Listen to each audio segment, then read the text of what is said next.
Okay, Dylan, now I want you to go ahead and open up your Project One toolkit. Another thing I want you to do is when you're cutting, it's really important to cut in long, straight cuts. Perfect. And you'll pull out your twill tape. Pull out your pins, your fabric, and your sewing machine needle. Okay, what you have here is woven fabric. Woven fabric means that there are threads that go straight across and straight up and down, and they don't stretch.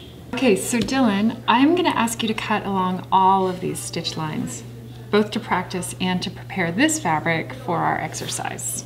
Okay. Excellent. Okay, now if you could, I want you to separate these two pieces of fabric and take your Sharpie, and I need you to draw any shape, hopefully with something curved and something with an angle. No pressure. Now, if you could, pick up your fabric and pick any point on that design that you would like to begin at.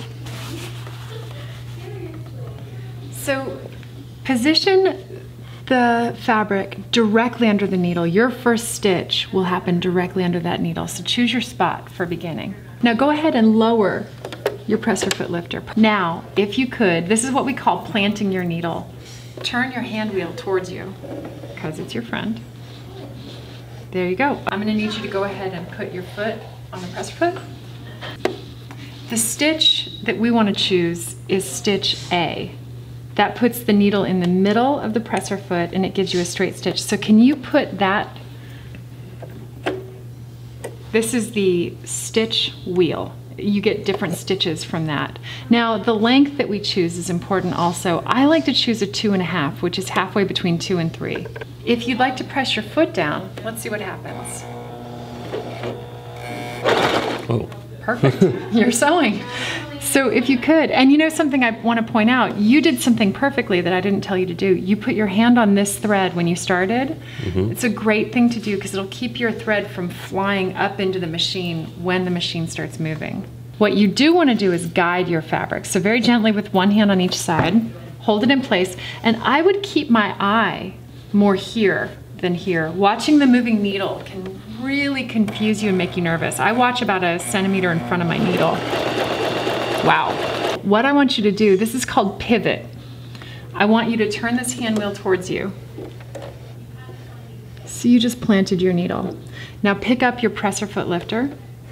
There you go. This is how you do a corner. And then you put your presser foot back down. You always have to have your presser foot down when you're sewing. And now you can begin again. Perfect. So you don't want to push it. Let the machine push itself. Just very gently. Perfect. And you're gonna aim to get to that end, and then you're gonna pivot again. Do I lift it up again? Plant your needle first. Oh, plant the needle. Good. It's a lot to remember. And lift this up. Absolutely. Now pivot. Do I keep doing that for how many times? You pivoted here, I would come around here, I would touch that point, and I'd pivot again once you meet this side. And this is just go slow. And you can stop at any time. You can, oh, you love this presser. Push that button and back up and get yourself back on track. That's your reverse. Okay. All right. Very good. Now you can stop. You can stop and pivot at any time or back up. There you go. You can give it a gentle shift and reset your fabric and put the presser foot back down and start all over.